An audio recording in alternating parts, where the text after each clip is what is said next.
realizada pela Nova Acrópole Lisboa em colaboração com a Biblioteca do Palácio de Alveias. Quero agradecer a vossa presença e agradecer também à Biblioteca o facto de nos disponibilizar esta sala com estas condições tão fantásticas. Sem ela não seria possível estarmos aqui hoje.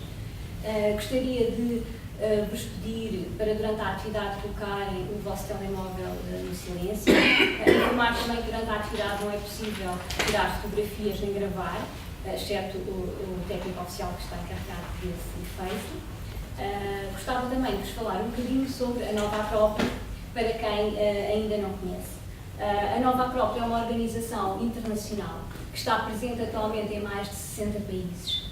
Em Portugal, fazemos este ano 40 anos de atividades e temos 9 escolas. A Nova Acrópole é uma escola de filosofia à maneira clássica. Isto significa que, como escola de filosofia, procuramos os ensinamentos das antigas civilizações, dos filósofos desde o Ocidente até ao Oriente, aqueles ensinamentos que percorreram a passagem do tempo e que ainda hoje são válidos e foram importantes, tanto na antiguidade como agora. Mas mais do que procurar esses conhecimentos que hoje são válidos, procuramos também colocá-los em prática e vivenciá-los. Isso para nós era o mais importante. A Nova Acrópole, em todas as escolas em que está, procura fazer isto através de 3 áreas de atuação, que é a filosofia, a cultura e o voluntariado. Filosofia, porque, como já disse, somos uma escola de filosofia e achamos que é muito importante o homem conhecer-se a si próprio, o homem conhecer as leis da natureza. Só assim nos vamos transformar a nós, sermos melhores seres humanos e podermos também ter uma melhor interação na sociedade e um papel ativo para construir um mundo melhor. Cultura, porque a cultura são as nossas raízes, é o legado que nos trouxeram os nossos antepassados e acreditamos que sem esse conhecimento é que não é possível construir também um mundo consciente e a cultura transforma-nos realmente em seres melhores. Uma das grandes missões da Nova Acrópole é não deixar esquecer a cultura de cada país, de cada local onde está, fazer ver que a cultura é importante para a evolução do ser humano. E por último, mas não menos importante, o voluntariado, porque todas as ações feitas pela Nova Acrópole são realizadas por voluntários, por alunos da nossa escola, que frequentam o curso de Filosofia Prática, e o objetivo é exatamente este, é aplicar todos os ensinamentos que aprendemos na escola e no cotidiano. E é isso que estamos aqui a fazer hoje, com esta atividade em homenagem a Shakespeare e às suas personagens femininas. Para isso, vamos ter a comunicação, em primeiro lugar, do professor José Carlos Fernandes, que é o diretor da Nova Acrópole em Portugal. É escritor, investigador, filósofo, autor de várias obras, tais como Hipátia, e fez também a tradução de toda a obra de Floribela Espanca para o espanhol. Seguidamente, vamos ter a intervenção de algumas voluntárias da nossa escola que nos vão dar a sua perspectiva sobre várias personagens femininas de obras de Shakespeare. Por fim, vamos ter a encenação de um pequeno sketch de uma obra de Shakespeare e, para finalizar a atividade em beleza, teremos um pequeno Porto Nova. Espero que todos possam aproveitar esta atividade e passo então agora a palavra ao professor José Carlos Fernandes. Muito obrigado. Boa tarde a todos. É uma grande satisfação hoje celebrar o Dia Internacional da Mulher cá em Lisboa, numa atividade associada aos arquetipos femeninos, alguns arquetipos femeninos da obra de Shakespeare. Geralmente nós todos os anos fazemos alguma atividade filosófica ou cultural neste dia, ou dias muito próximos, em comemoração, e decidimos escolher um pouco a personagem e a literatura, a obra de William Shakespeare, porque verdadeiramente ele é um mestre dos mestres.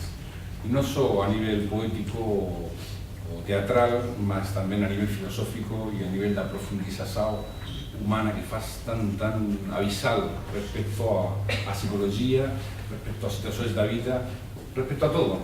Há estudiosos, por exemplo, o professor Gina Rajadasa, que dizia que a mente de Shakespeare é como se fosse um diamante, onde cada imagem aparece com 1000 facetas.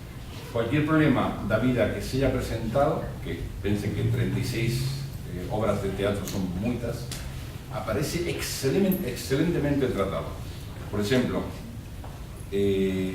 há um filme sobre Eisenhower, este general que ficou como general em chefe de todos os aliados na Segunda Guerra Mundial, e están a ver unha obra de Enrique V de Shakespeare, os comandantes que traballaban con él e demais, e depois de ver a obra dicen, Deus santo, pensou en todo, a guerra está tratada en todas as súas dimensões, desde todas as perspectivas, son unha obra de teatro.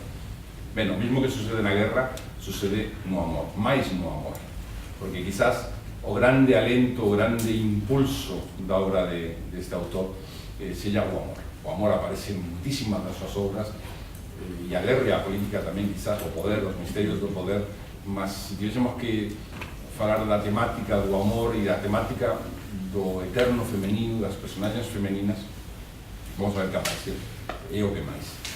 Há un filósofo do século finais do XIX, principios do XX, que foi un grande ideólogo, que foi John Ruskin, e ele dicía, ele fez moitas conferencias, moitos estudos, foi dos oradores máis célebres de Inglaterra durante quase 20 anos, e ele dicía que as personaxes masculinos en geral, quizás salvo Enrique V e algún outro, mas en geral, as personaxes masculinos na obra de Shakespeare están como a facerse, están en construção, ou seja, non son arquetípicos, non son personaxes definitivas, mas que están como en construção, e moitas veces ou son dependentes, se ve moito ben na obra de Romeo e Julieta, por exemplo, onde Julieta é o grande sol, e quien faz de lúa, neste caso, é Romeo con a súa mutabilidade. Pois en geral, nas súas obras, e é verdade, concordo con ele, en geral, nas súas obras, as personaxes masculinas están como nun proceso de construção, están como, se están a facer. En cuanto a personaxes femeninas, en geral, son definitivas, o sea, son químicamente puros, son elementos tipo arquetípicos, representan poderes da alma, da natureza, representan arquetipos, representan elementos que non se pode ir máis alén naquelo que representan. Na Lady Macbeth, a cual se va a falar máis para frente, é o instinto de poder asociado a maldad e a posesividade levada até o extremo.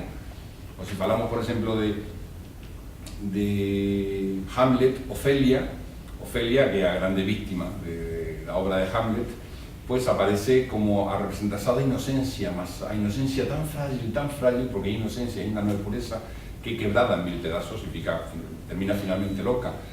O si pensamos, non sei, na Marina, por exemplo, de Pericles, Príncipe de Tiro, representa tamén unha pureza, ya non é inocencia, é pureza, é unha conquista definitiva aí. O sea que son personaxes químicamente puros, son arquetípicos realmente.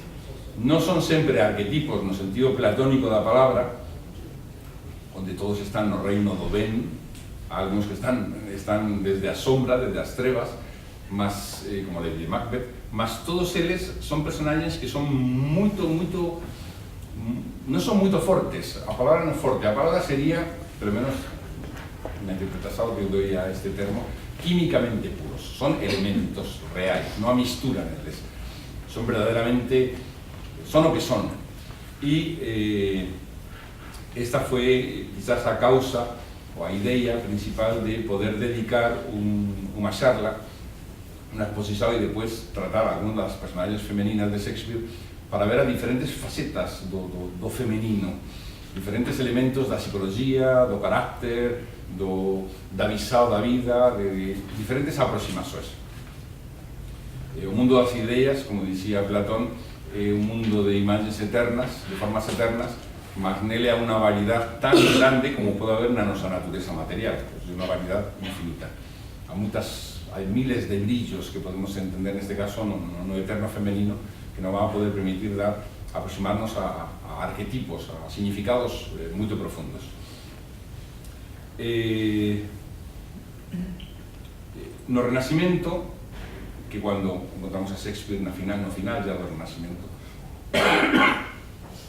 neste caso o Renacimento inglés, há un retorno de novo ao clásico, un retorno de novo a dar o papel fundamental tamén á muller, a liberarse un pouco porque tamén non é fácil de unha inercia arrastrada de moitos séculos, pues mudar de un día para outro, mas a liberar o pensamento dos grilletes teológicos que viene a muller quasi como un animal sin alma, porque xa é avisado teológica, a mujer era o un anjo o un diablo, ya está, era todo muy simple. O sea, o un anjo que nos lleva a Dios o un diablo que nos arrastra ao mundo. Le decían demonio, mujer, demonio, diablo, no, diablo, mujer, mundo. Eran a tríade inferior que arrastraba as almas para abaixo. Evidentemente se había un mundo totalmente machista, medieval, retrógrada, que no permite o desenvolvimiento natural da alma humana. Pues foi, nas obras do Renacimiento, nos diferentes autores, foi moito combatido. Comezan a aparecer mulleres que ten escolas de filosofía, mulleres que interven na ciencia, nas artes, a unha recuperación da tradición clásica. E, en termos filosóficos e en termos literarios, comeza a aparecer de novo o protagonismo da muller, o lógico, o merecido, o natural. Pense que naquela época na Inglaterra está de reina a reina Isabel, que foi a grande, a que creou prácticamente a Inglaterra actual. Pensen tamén que a obra de Shakespeare é moito misteriosa. Primeiro porque a personaxe dele que coñecemos, que nació en Avon, no Cisne de Avon, que é chamado, desde o século XIX há unha corrente de moitos autores e de persoas moito ben documentadas. De facto, se ten feito ainda filmes a propósito disso, que defenden que unha persoa, o sea, William Shakespeare, que nós coñecemos históricamente, non podía ser quien facía estas obras tan sublimes, con conhecimentos tan profundos dos misterios do poder, da política, das cortes reais, da legislación italiana, por exemplo, no Mercader de Venecia, de moitos lugares que aparecen perfectamente expresados si él non tivese nunca saído de Inglaterra. Ben, ese é un misterio. ¿Quién foi realmente Shakespeare? Eu sempre chamamos Shakespeare ao autor das súas obras, ao autor das que chamamos obras de Shakespeare, independentemente de quién fose ele, si era Francis Bacon, Lord de Verulam, ou si era... Há varios nobres que eran candidatos a ser autor destas obras, mas que terían usado o nomen e como intermediario a un productor teatral para poder dizer o que querían sin ter que dar contas a ninguén ou sin que fosen acusados de nada. Mas ese é un dos misterios que aparece na obra de Shakespeare. Mas outro dos misterios, outro dos elementos importantes é en que medida el foi capaz de levar a mente inglesa a un nivel de grande preponderancia. Pensen que o imperio inglés, realmente conformado políticamente con Isabel de Inglaterra, mas culturalmente con Shakespeare. O sea, si pegamos unha mão Isabel de Inglaterra na outra Shakespeare, temos realmente os artífices que modelaron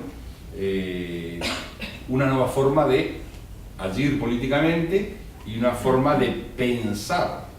Pensen que as obras de Shakespeare eran representadas unha vez e outra vez e outra vez, claro, eran maravillosas, eran sublimes, a gente quería representar, se gañaba dinero con iso. E que foi vista unha e outra vez, unha e outra vez e unha e outra vez durante prácticamente até o principio do século XX, onde surgiu unha reação contraria de dizer, está bien, vamos a sair dela. Entón, durante 1, 2, 3 séculos, onde o elemento cultural máis importante eran estas obras, evidentemente isto modelou non só a linguaxe, que o modelou, porque dicen os expertos, por exemplo Harold Bloom, que a linguaxe inglesa debe muitísimo a Shakespeare, sempre foi o grande modelador e actualizador da lingua inglesa.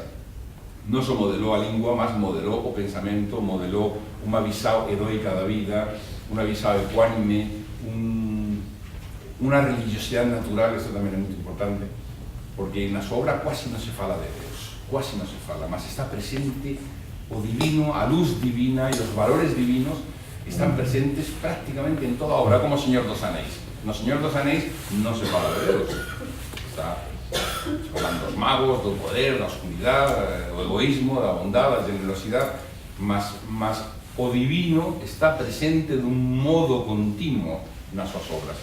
Isto que sucede nos dramas shakespearianos.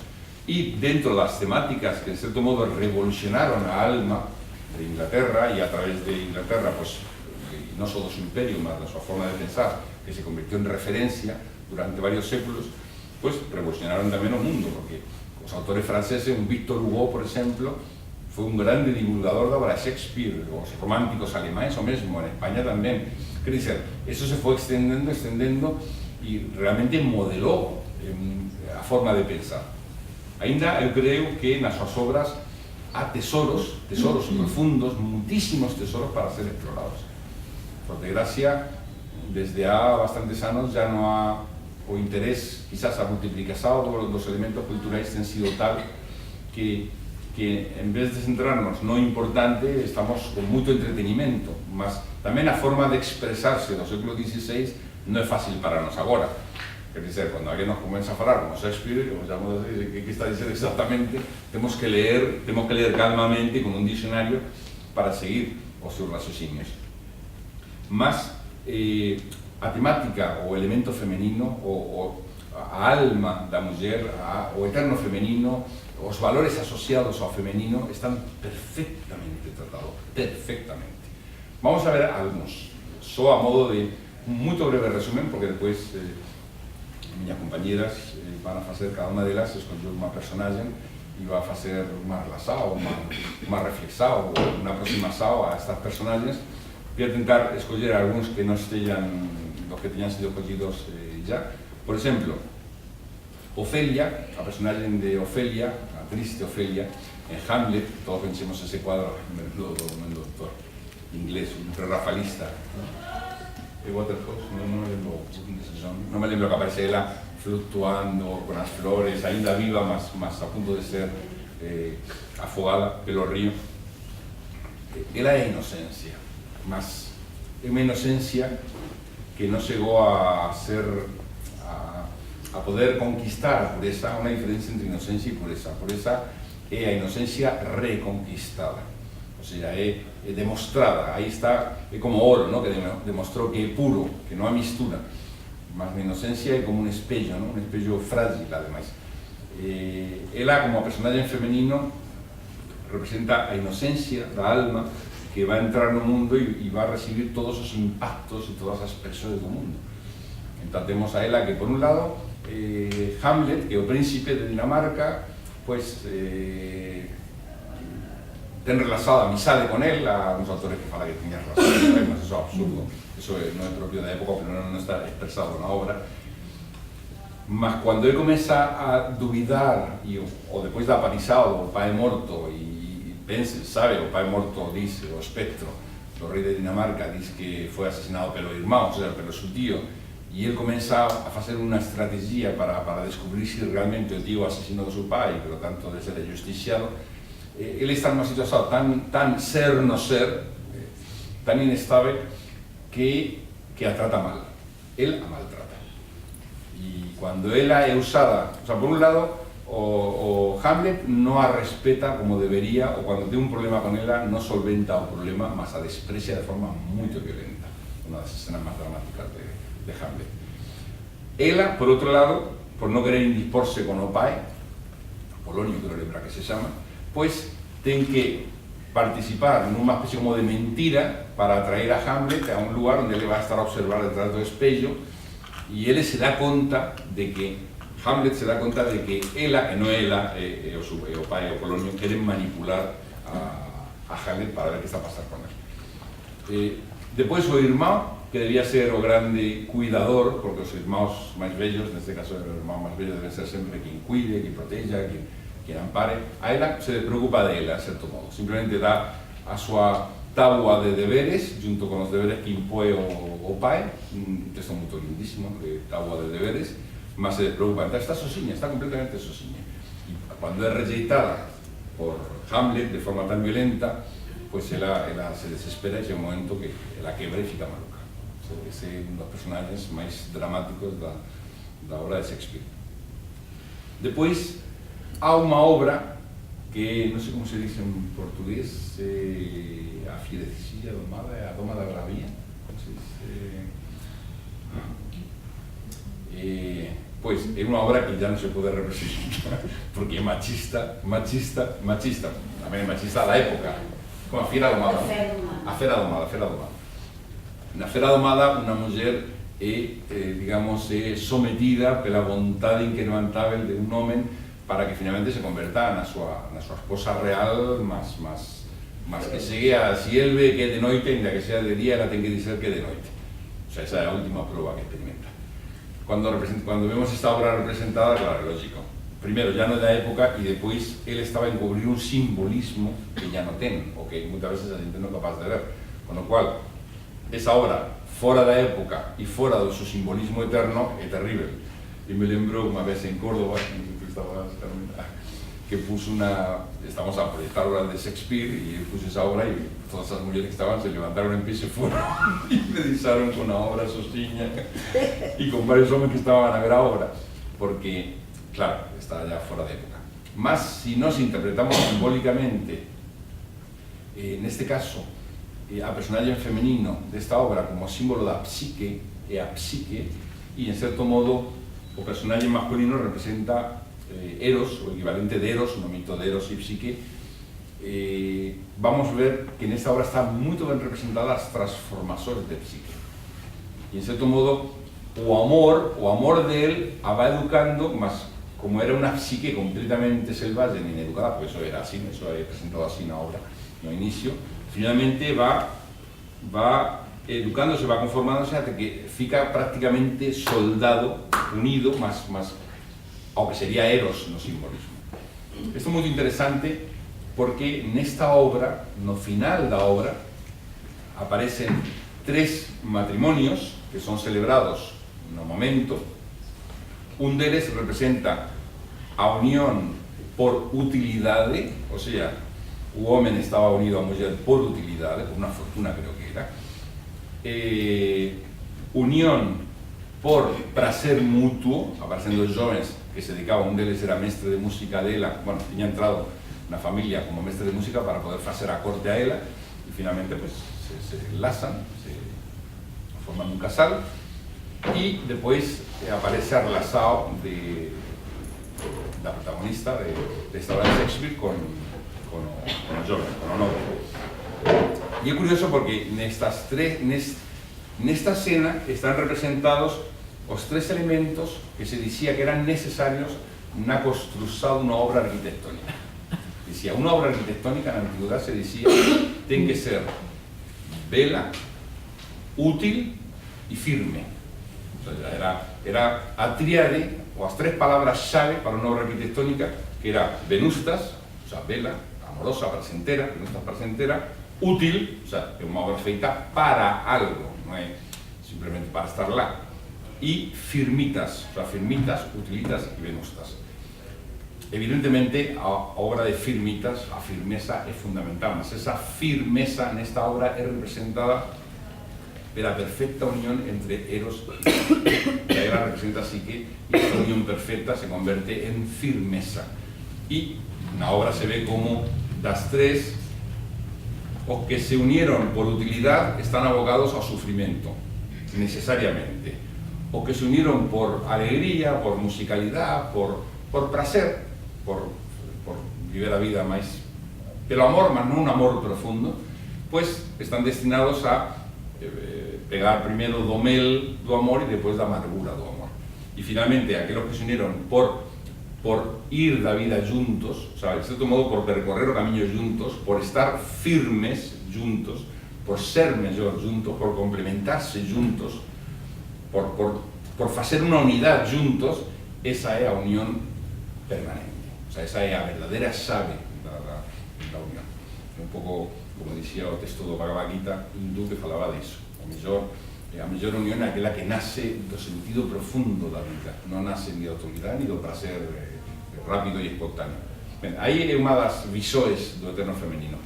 A outra moito interesante, que chamase Traballos de amor perdidos, onde unha serie de nobres e príncipes, entre eles o príncipe de Navarra, tentan refugiarse nun castelo para poder dedicarse 3 ou 4 anos intensamente a estudos durante 18 horas diarias para poder, sendo jóvenes, pois son moitos jóvenes, para poder non ter divertimento, non ter ningún tipo de prazer e cerrar as portas ao amor. Entón, eles sosiños e vivendo como camaradas, con esa amizade pues, tan varonil, ¿no? Propia entre homes, pues dedicarse a estudos, pues eso, 3 anos. E tentan cerrar as portas do amor e facen un juramento. Juramos que neste palacio non entrarán mulleres. Juramos que nos dedicaremos a estudar durante os 3 anos tantas horas diarias. Juramos, bueno, facen un juramento. E, claro, foi terminar o juramento e 2 días depois aparece unha comitiva regia de princesas que se establecen na planicie junto ao castelo e que queren ser recibidas pelo príncipe e eles dicen que no, até que as ven e dicen Deus santo, e fican completamente enamorados, absolutamente enamorados. E claro, aí ven o problema, ¿no? Que os 3 violan o juramento enamorándose, cuando dicían que non iban a deixar entrar as portas, o sea, dentro das portas deles iban a deixar entrar o amor. E queren encubrir un a outro até que se enteran que os 3 están perdidamente enamorados y ya no pueden leer ni una página, se acabó, es imposible leer ni una página en ese estado de enamoramiento. Y finalmente, pues, no inicio rejeitan a las mujeres, mas finalmente se arrependen y van de joellos a ellas y ellas imponen una penalización de 1 ano a cada uno haciendo cosas terribles para purificarse. ¿Para purificarse de qué? Para purificarse de que no se puede, esto que dice Shakespeare en su obra, no se puede cegar ao coñecimento sin o amor. O sea, non se pode fechar as portas do corazón para tentar saber máis, coñecer máis. Todo o contrario. Do amor nace o coñecimento. E das boas obras nace o coñecimento, como dicen os textos místicos tibetanos. Entón, eles, en un acto de soberbia, de orgullo desmedido, pensaron que podían forzar ao amor. E non poden forzar. O amor é máis poderoso do que nada.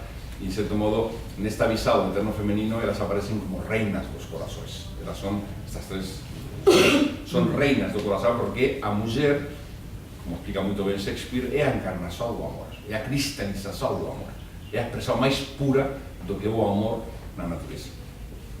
Outra obra interesante para poder ver é Romeo e Julieta. Romeo e Julieta é, claro, o amor de almas gêmeas, mas o que pouco se dan conta é que a verdadeira heroína é Julieta, non é Romeo. Romeo, máis ben, é un pouco mutabilis, é un pouco descuidado, é un pouco adolescente. A que ela, que aparece como con 14, 15 anos, aparece con unha maturidade, con un avisado, con unha elegancia, con unha presencia de espírito e con unha capacidade de entrega total, absoluta. Entón, é o amor como entrega total, é o símbolo, neste caso, da muller, do eterno femenino ou da dama, como aquela que cuando encarna o amor, ese amor se converte en entrega total a él. Claro, esa entrega total a él y varios elementos conflictivos, o facto de pertencer a familias enemigas de sempre, pues finalmente se produce una serie de circunstancias y finalmente morren os dois.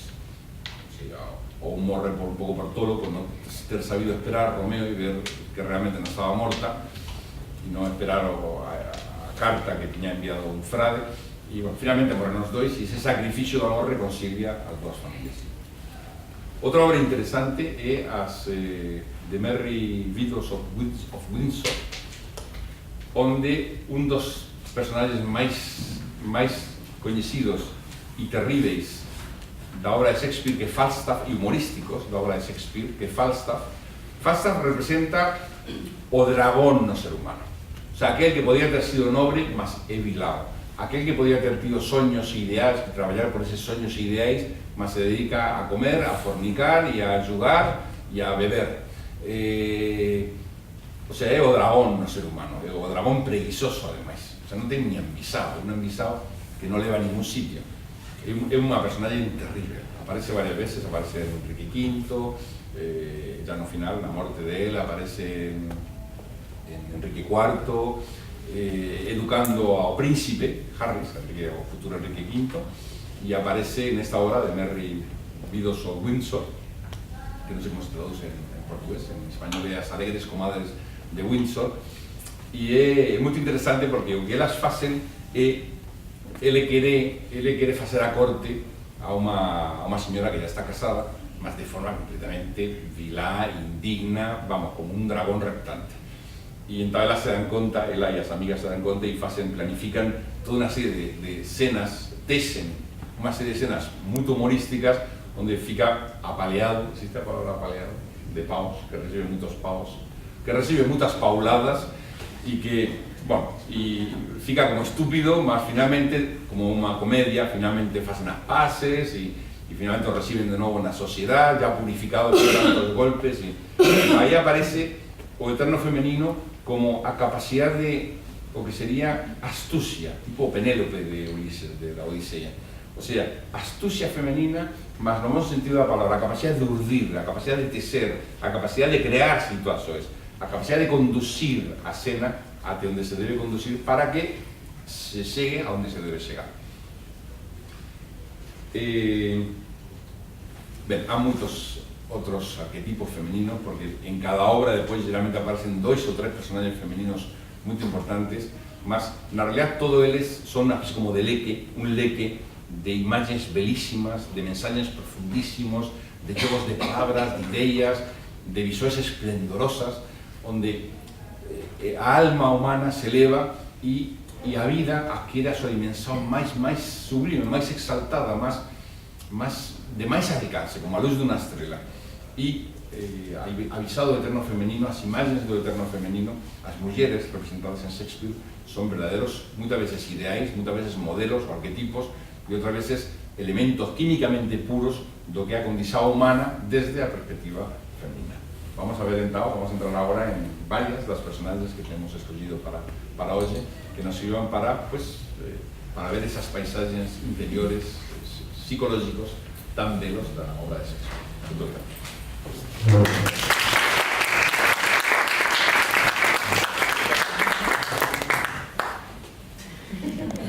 Vamos então agora ter as primeiras análises das personagens femininas da obra de Shakespeare, e a primeira comunicação vai ser sobre Beatriz, da obra Muito Barulho para Nada, pelas palavras da coordenadora da Nova Acrópole de Lisboa, Carmen Morales.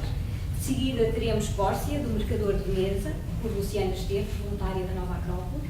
Lady Macbeth, do livro Macbeth, pela professora Maria Emília Ribeiro. Desdémona de Otelo, Amor de Veneza, pela voluntária Célia Peralta. E, por fim, Marina de Péricles, O Príncipe de Tiro, pela professora Mariana Esteves. Vou começar eu. Vou fazer breve comentário à personagem de Beatriz, da obra Muito Barulho para Nada, acho que assim se diz em português. E, bem, depois desta maravilhosa exposição do professor, em que falou desses arquetipos femininos na obra de Shakespeare, eu tinha que dizer que nesta obra, desde meu ponto de vista, eu acho que estão muito presentes dois arquetipos. Por un lado, o arquetipo femenino doce, a encarnação do amor representado pela deusa Afrodite, que é o que eu vejo na personagem de Hero. Hero, na realidade, é a protagonista desta obra. Ela e Cláudio são os protagonistas desta obra, e ela é uma personagem muito doce, muito bela, muito meiga. Mas é curioso que, sendo este casal o protagonista da obra, o casal ou as personagens que realmente ficam na memória das pessoas quando leem esta obra não são Cláudio e Hero, são Benedicto e Beatriz. Tanto Cláudio como Benedicto são soldados que estão a combatir no exército do príncipe de Aragão, e esta obra está ambientada em uma cidade siciliana, Messina, no século XV, que é onde acontece toda a trama da obra. E o príncipe de Aragão chega a esta cidade e é recebido pelo governador da cidade, e nesta recepção, ele chega com todo o seu exército. Nesta recepção é que acontece toda a trama que vai dar origem a uma série de situações cômicas, porque esta obra é uma comédia, não um drama. E acontecem uma série de situações divertidas, algumas geram-se equívocos que vão gerar algum tipo de drama, onde Hero vai ser a protagonista, mas também Beatriz. Eu acho que esta obra está muito embebida, ou seja, tem muito das características da personagem de Beatriz. Beatriz é uma mulher pouco comum para a sua época, porque estamos a falar do século XV, onde as mulheres falando claramente, non tiñan moito poder, non tiñan voz, non tiñan voto, como se costuma dizer, elas tiñan un destino quasi que predeterminado, e o destino delas era pues, encontrar marido, casarse, ter fillos, pronto, era a misión de quasi todas as mulleres naquela época. E Beatriz rebélase contra ese destino.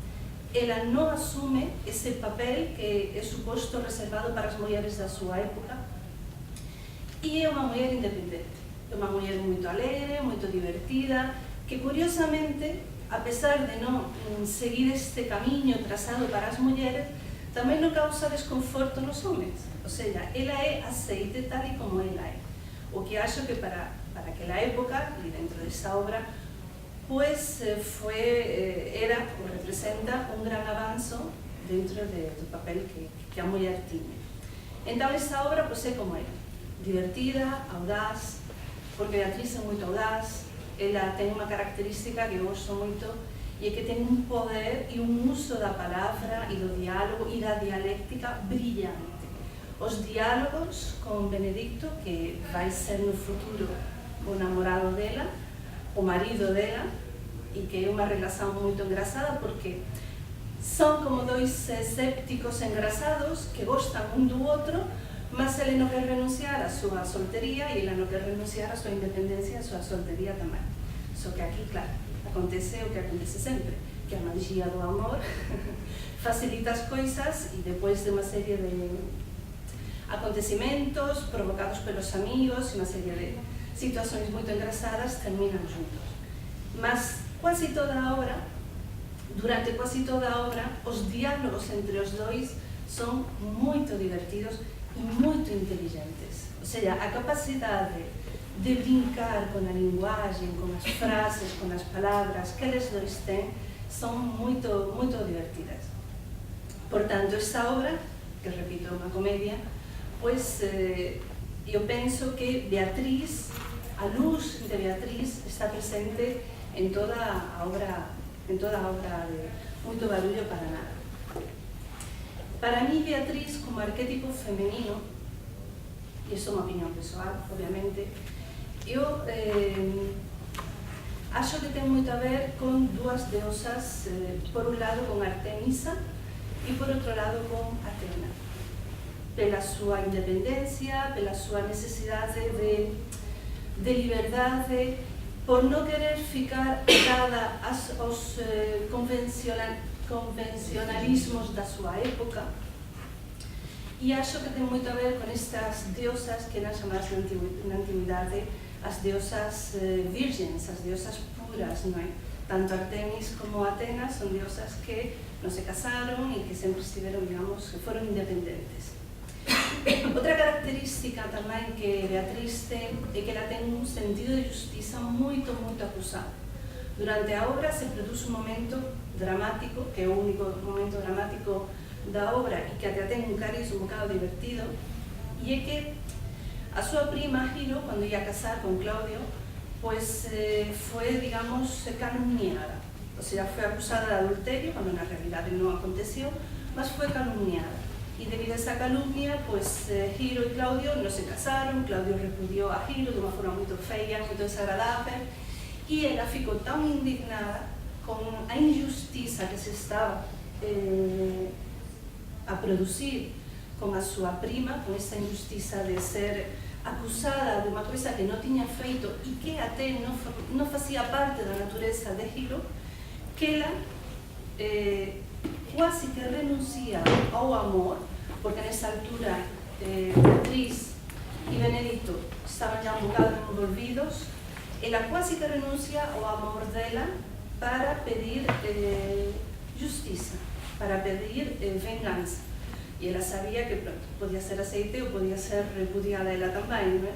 Entón, acho que é unha característica moito ao encontro disto que estaba a falar, deste sentido de justiza moito elevado, deste sentido de liberdade e de independencia. O sea, eu non vou facer nada que seja en contra do que eu penso, se é o que teño que facer. E, bom,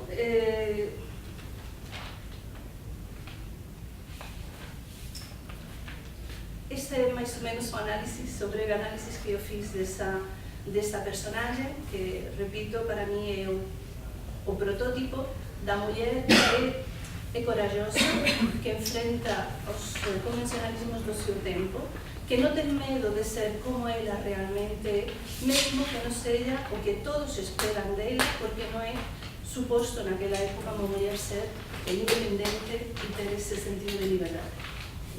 Muito obrigada.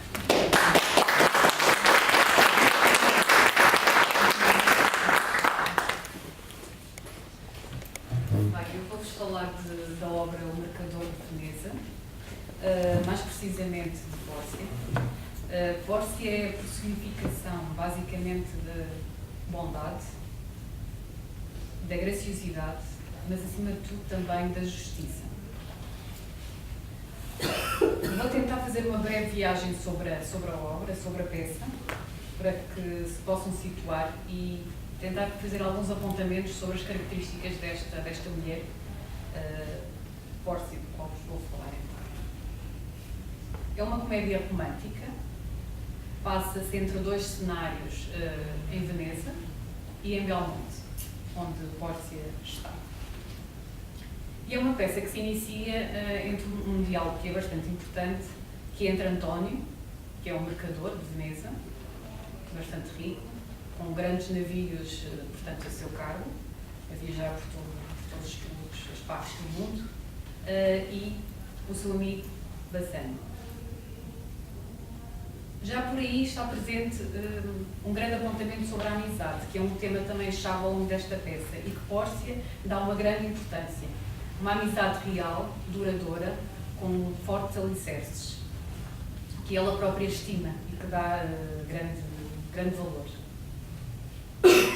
Esse diálogo, basicamente, recai sobre o desejo de Bassano conquistar Pórcia, portanto, que se encontra em Belmonte, mas para o qual não tem posses neste momento. Não quer ir de mãos a abanar, que é uma expressão, e então tenta-se munir de algumas riquezas, se assim é possível. Nesse caso, irá pedir então ajuda ao seu amigo António, que neste momento não o consegue ajudar, e que terá que recorrer, sim, a algum crédito. Para quem irá pedir esse crédito será um judeu, Shylock, que aparece também com grande destaque nesta peça.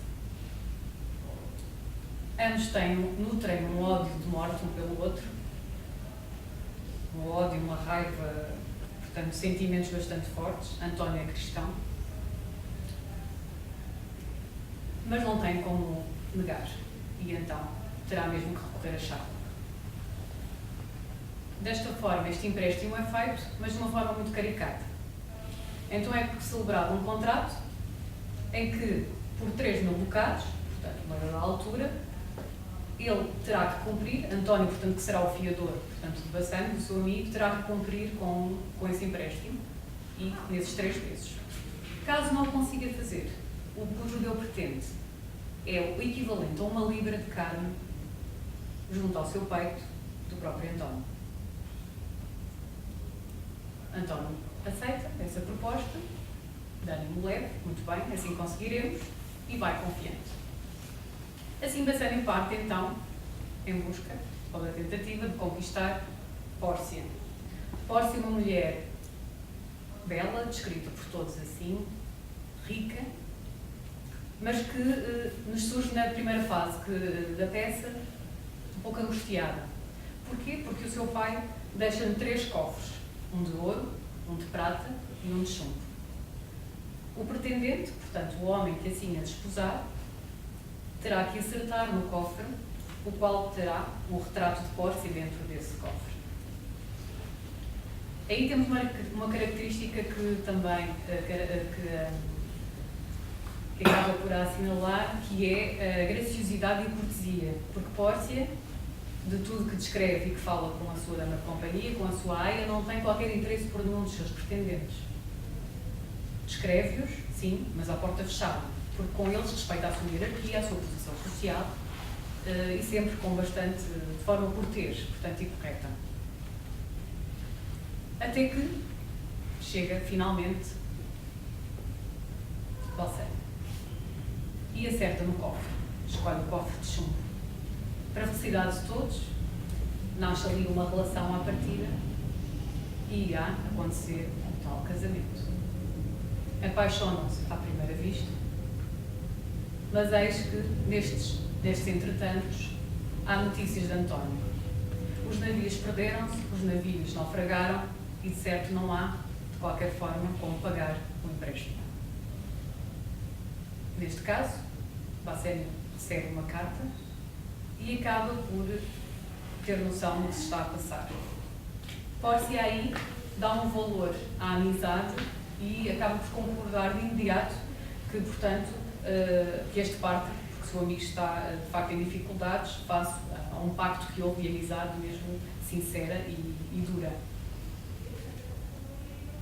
No entanto, Pórcia, sem que todos saibam, sem que ninguém saiba, aliás, peço perdão, acaba por partir também e entra no próprio tribunal, onde António estará a ser julgado. Pórcia aqui dá uma força a uma justiça por justiça, porque sem que ninguém saiba, disfarça-se de homem e é o próprio advogado que entra em cena. É um advogado que entra em cena e que apela à clemência do judeu, que assim compreenda, portanto, que Shylock compreenda o António, já que este oferece o dobro ou até o triplo da quantia, mas Shylock aí, não, com muita prontidão, não. E diz que contrato é contrato e assim terá que ser respeitado. Desta forma, Pórcia, que ninguém sabe, portanto, de quem se trata, que se pensam que será um jovem advogado, bastante talentoso e com uma sabedoria na altura que se destacaria, acaba por dizer que muito bem, assim será então. O contrato terá, de facto, assim como está escrito, de ser cumprido. Shylock, de facto, é o que quer, é a vingança pura e dura, é o ódio com António. Mas alerta ao seguinte: muito bem, se o contrato será para ser à risca, então nem uma gota de sangue poderá se verter. Ao que Shylock é completamente apanhado desprevenido. E, obviamente, que isso não poderia acontecer. Pórcia aqui, além de personificar a justiça, apela de facto à sua clemência, porque o discurso dela é extremamente determinado e inteligente.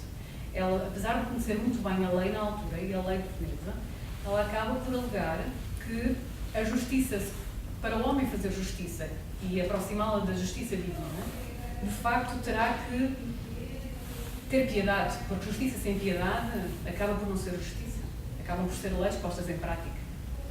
Mas não, Shylock é determinado e diz que quer justiça e quer o contrato. Portanto, o contrato, assim, terá que ser cumprido. E desse facto, acaba por isso não ser possível. Ou seja, neste caso a justiça vira-se contra o próprio judeu.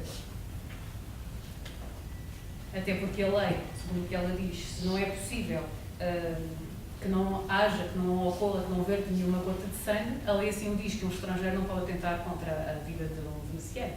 E, portanto, neste caso, ele terá que forçosamente despejar todos os seus bens. E aí sim, quem passa quase a ser julgado acaba por ser o judeu. E então metade dos seus bens terão que ser para o Estado e outra metade, neste caso, seria para António, que abdica. E abdica porque simplesmente diz que prefere que ele se converta em cristão. A peça acaba por ser muito atual, é muito curiosa e eu interpretei assim a forma como Pórcia surge, independentemente do género. Ela parece de facto vestida de homem, com trajes masculinos, mas independentemente disso, ela vai fazer-se cumprir a lei, fazer-se cumprir a justiça, mas começa pelo lado humano, pela bondade. Ela tenta aplicar a justiça a quem tem à sua frente. E se tiverem a oportunidade de ler a obra, onde reparar, quando ela chega ao tribunal, ela pergunta quem é quem. E quase que Shakespeare, através daí, demonstra que quer seja judeu, quer seja cristão, ali não interessa. De facto, são duas pessoas. Mas ali o ódio é mais forte. Só que a justiça virou-se contra, de facto, quem queria fazer justiça pelas suas próprias mãos. É uma peça muito rica. Pórcia é, de facto, uma personificação da beleza, da bondade, da graciosidade, de tudo aquilo que eu já falei, do amor, porque a forma como ela se se dirige de forma humilde, mas não escrava nem submissa, mas de forma a enaltecer o próprio amor que sente, portanto, por Ofélia, pelo seu amado, e por tudo isso que ela o faz, e sem ninguém o descobrir. Quem é que está ali? Portanto, por tudo isto, acho que é... Não me vou estender em muitas mais outras cenas, porque há cenas riquíssimas, acho que estas duas cenas são preponderantes para compreender, mas de facto o direito aqui, a justiça, a mulher determinada, inteligente e que sabe o que deverá ser feito no momento certo, mas com uma grande base de amor e um amor genuíno e verdadeiro.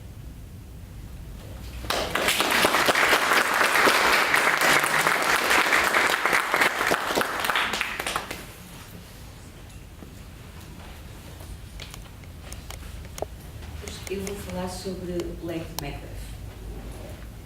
que não é nada deste protótipo de gentil, é a grande bruxa. Então, é uma tragédia, esta obra, esta peça de Shakespeare, e desde o início tem uma atmosfera que depois vai estar durante toda a obra, que é uma atmosfera sinistra, de noite. Ouve-se o piar da coruja, o grasnar dos corvos, tudo uma densidade muito grande que depois se vai repercutir também na própria Lady Macbeth e no seu marido Macbeth. Então, começa no início com a aparição de 3 bruxas, que digamos que serão as bruxas do destino. Estando Macbeth a retornar de uma vitória sobre a Noruega, e ele era escocês, era senhor de Glamis e servia o rei da Escócia. Regressava então ele dessa vitória, juntamente com o seu amigo de armas, Banquo, e deparam-se então com essas 3 bruxas, que até o próprio Banquo dizia que elas tinham um aspecto fantasmagórico, inclusive usavam barbas. Entretanto, as bruxas dirigem-se a Macbeth e dizem que ele vai ser barão de Cawdor e que se vai tornar o rei da Escócia. Ele fica muito estupefacto, assim como o Banquo. Entretanto, aquilo começa dentro dele a produzir umas inquietações. Mas o que é isto? Será que existe mesmo um destino pré-determinado? Isto também faz refletir um pouco que muitas vezes alguém nos pode dizer algo e esse algo pode fervilhar em nós, tanto para o bem como para o mal.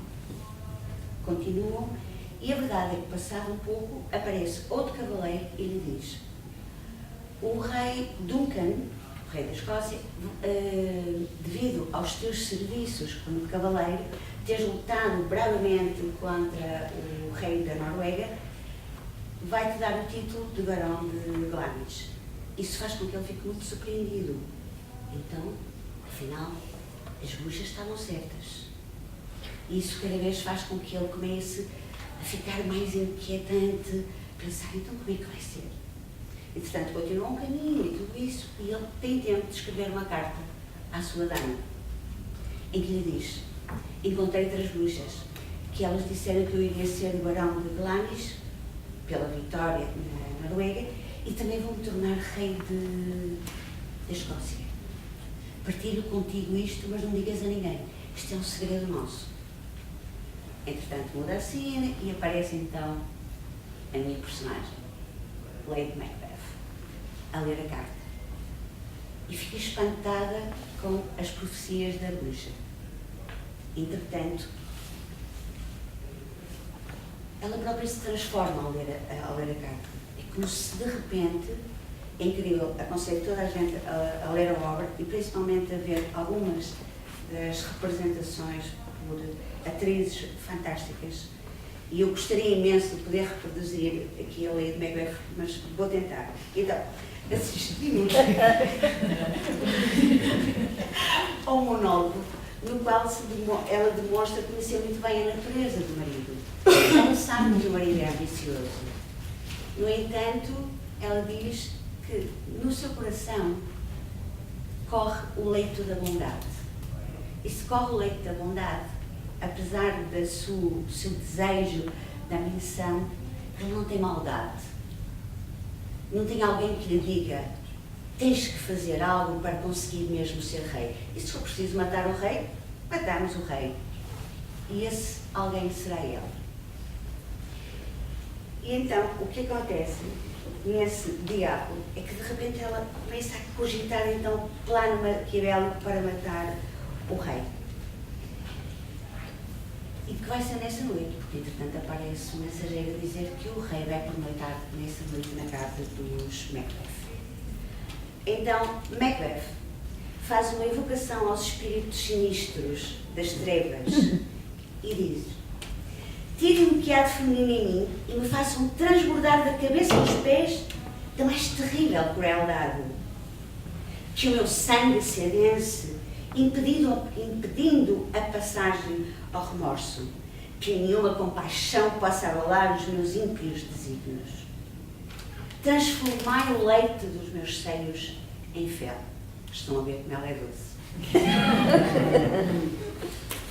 Un amor, guapo. Depois, entretanto, aparece o marido e ela, nesta parte da peça, tem um papel muito ativo. O marido é, digamos, a parte passiva. Ele quer, mas não quer. Porque, por um lado, ele também é um cavaleiro. A sua vida sempre foi servir Duncan. Mas, por outro lado, ele também não é perfeito. É ambicioso e quer ser o rei. Então, ela é fantástica. Como as outras que vocês já viram, que são fantásticas no bom sentido, ela também é fantástica no sentido de ser manipuladora. Então vai dizer para tu disfarça toda essa ambição, não vais fazer com que ninguém pense no plano que estamos a fazer, e o que tu vais ter que fazer é ser gentil, cortês com todos os cavaleiros e principalmente com o rei Duncan. Imagina que vais ser uma flor, mas não te esqueças que por baixo dessa flor existe uma víbora. Então, ele volta a dizer que não quer, está indeciso e tal, mas ela acaba por manipulá-lo. E manipulou por outra das suas frases que eu acho espetacular, no sentido negativo. Então, o que é que ela vai fazer? Vai manipulá-lo dizendo: mas eu por ti faço tudo. Eu jurei-te amor da mesma forma que tu me juraste amor, da mesma forma como tu me juraste fidelidade. Pois acredita. Bem, o texto não é bem assim. É mais bonito. Pois acredita que eu, se tivesse a amamentar o nosso filho, o bebê, se eu te tivesse jurado, eu era capaz de lhe esmagar o crânio. Estão a ver como é que é Lady Macbeth. Portanto, não hesitaria em esmagar. Isto parece mais uma comédia. Pronto, então ela faz todo esse tipo de manipulação. Entretanto, ele ganha coragem e mata o rei durante a noite. Só que, entretanto, as armas do crime, que são umas adagas, ele traz. E ela diz: mas como é que é possível? Temos que pôr as armas do crime no local, não as podes trazer. Então, ela própria vai levar as armas do crime para o leito do rei. E, entretanto, depois há toda uma série de peripécias. O que depois vai acontecer é que Lady Macbeth vai, de alguma forma, ficar louca. Fica louca e começa a ter desvarios. E nos próprios desvarios que tem, ela consegue, de alguma forma, dizer que foi ela e o seu marido que mataram o rei da Escócia, Duncan. Depois vocês leem o resto, porque todas as tragédias já sabemos como é que termina, não é? Acaba tudo morto. E a justiça depois será para, como se diz, é o filho de Duncan, Malcolm, que depois vai ser o rei da Escócia, depois de uma profecia, porque isto é tudo sempre cheio desta parte das profecias, da feitiçaria, porque também ela própria colocou, Lady Macbeth, digamos uma poção, quando eles estavam todos a jantar, colocou na bebida, que era para depois estar todo mundo adormecido e ninguém se dar conta de quem eram os verdadeiros criminosos, porque depois eles não foram dizer que foram eles, como é óbvio, não é? Disseram que eram os guardas. Então, sobre esta obra retrata, digamos, o desejo, o poder, a ambição desmedida, que não se olha a meios para atingir os fins. E da traição também, da traição do cavaleiro ao serviço do seu senhor. E também trata dos sentimentos atrozes que o ser humano é capaz de sentir, mas que possivelmente onde o vão levar será à morte e antes da morte à loucura, que foi o que aconteceu de alguma forma com Lady Macbeth e também com o próprio Macbeth. Isto faz-me pensar que a mulher tem um poder dentro de si. E esse poder já foi aqui referido pelo professor José Carlos e pelas minhas companheiras, que é esse poder do amor, de gerar a vida, de unir. A mulher tem o poder de ser mãe, tem o poder de ser pedagoga, de transmitir os ensinamentos, tem o poder de ser sacerdotisa, tem todos esses poderes maravilhosos. Lady Macbeth tem o outro lado, que muitas vezes nós temos também, que é o lado escuro da mulher. Então, ela vai representar não o poder de gerar a vida, mas o poder de gerar a morte. Ela vai ser a grande instigadora do regicídio que aconteceu, vai ser a manipuladora, a dominadora. No entanto, ela tem um caráter muito forte, tem uma força de vontade que ela está determinada, ela sabe o que é que tem que fazer. E isso é uma força muito positiva, que é a força da vontade. Ela tem, portanto, essas características todas que eu disse. Ela conhece muito bem a natureza do seu marido e como, digamos, lhe dar a volta. Ela é muito controladora e tem todo o lado negro, digamos, da magia. Ou seja, não põe a magia a favor dos outros, mas sim o lado, digamos, da magia negra, né, que é a feitiçaria, que é o sentido mais egoísta. Mas Lady Macbeth, nós, quando éramos crianças, tivemos contacto com ela, que é a rainha madrasta da Branca de Neve. Também está representada na obra do Lohengrin de Wagner, como a Ortude, a que transforma o príncipe herdeiro, o irmão da Elsa, em cisne. Ou seja, este protótipo de Lady Macbeth, nós também o vemos muitas vezes representado não só em outras obras teatrais, ou de ópera, ou literárias, como também nos próprios contos de fadas. Sendo Shakespeare, como o professor José Carlos disse, de alguma forma, um grande psicólogo e um entendedor da natureza humana, eu questiono. Não teremos nós algo em comum com Lady Macbeth? Não somos nós, por vezes, muito cruéis connosco próprios, exigindo de nós a perfeição, querendo ser amadas, aceites, mesmo a custo de perdermos a nossa própria identidade? Não somos também, muitas vezes, instigadoras da desarmonia, da discórdia? Porque pensamos que somos as donas da verdade e os outros é que não nos compreendem? Não somos, por vezes, também dominadoras, querendo controlar tudo e todos, seja como esposa, como amiga, como profissional. Não somos por vezes também assim implacáveis que não perdoamos as faltas dos outros e exigimos dos outros mais do que nós próprios. Não somos também às vezes manipuladoras, fazemos tudo para alcançar os nossos objetivos e para levar a água ao nosso mundo.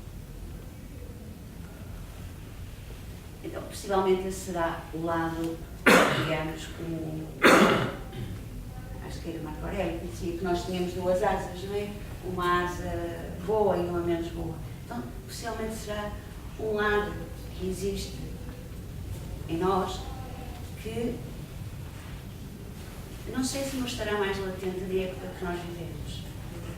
Porque às vezes o que acontece é que nós estamos a perder a nossa essência como damas, no sentido da cavalaria, que eu estou a falar, a nossa essência do eterno feminino, a nossa essência como geradoras de vida, e estamos a masculinizar. Estamos a perder aquilo que seria, digamos, a nossa essência e talvez aquilo que esperem de nós as futuras gerações. E com isto termino.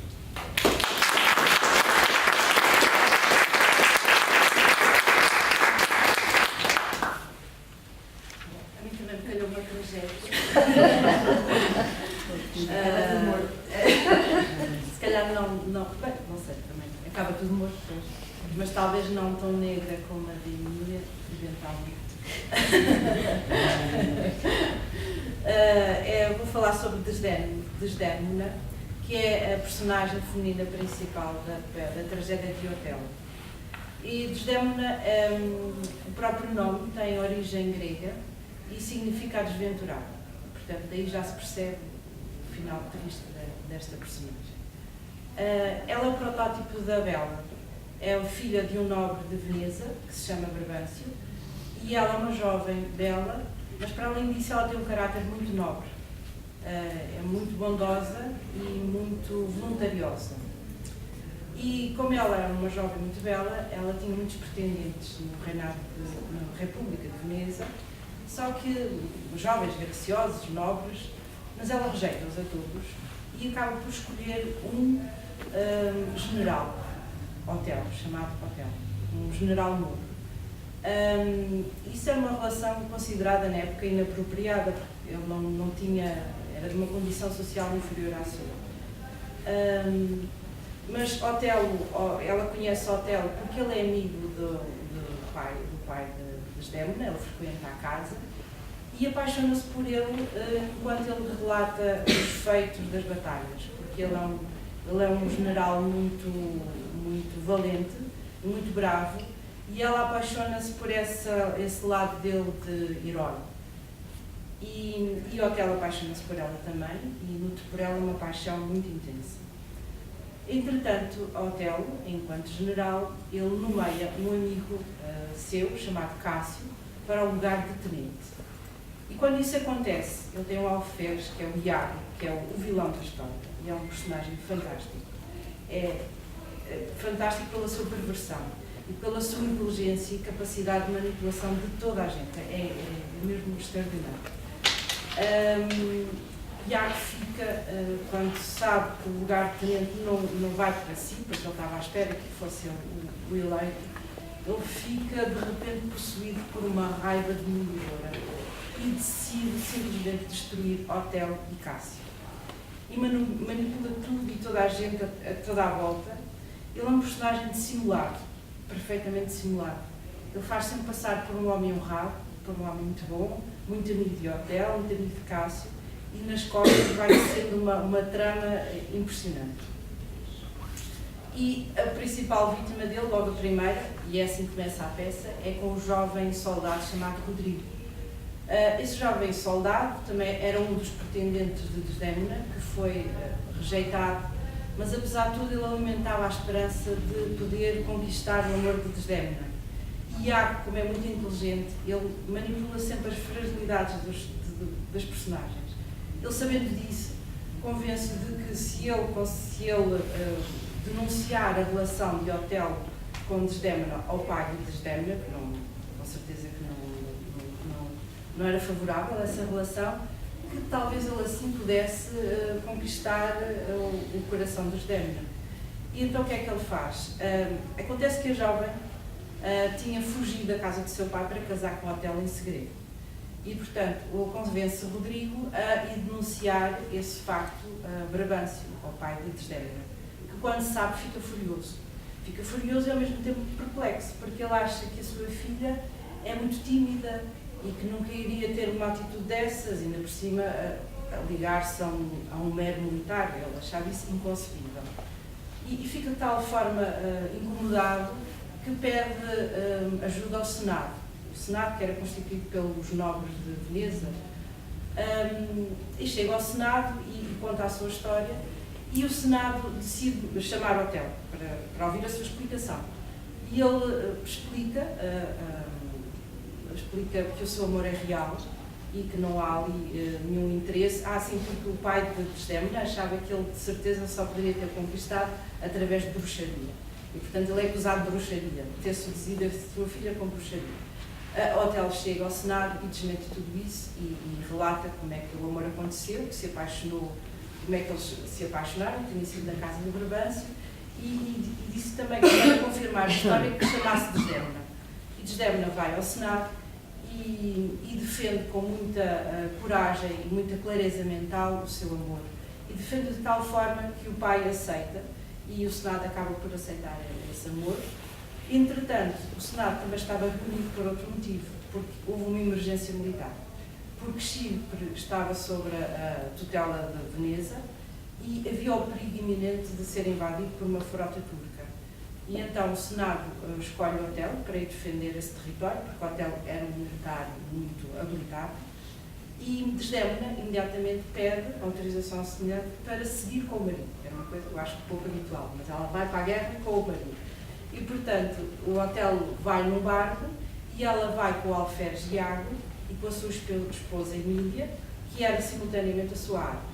Pronto, eles seguem barcos separados. Entretanto, Otelo acaba por vencer a guerra porque dá-se uma tempestade e os turcos acabaram por ter que zarpar e, portanto, a guerra é vencida e chegam a Chipre e, entretanto, também vão para Chipre Rodrigo, o tal jovem que tinha o delator, não é? O tal que o Iago andava a manipular.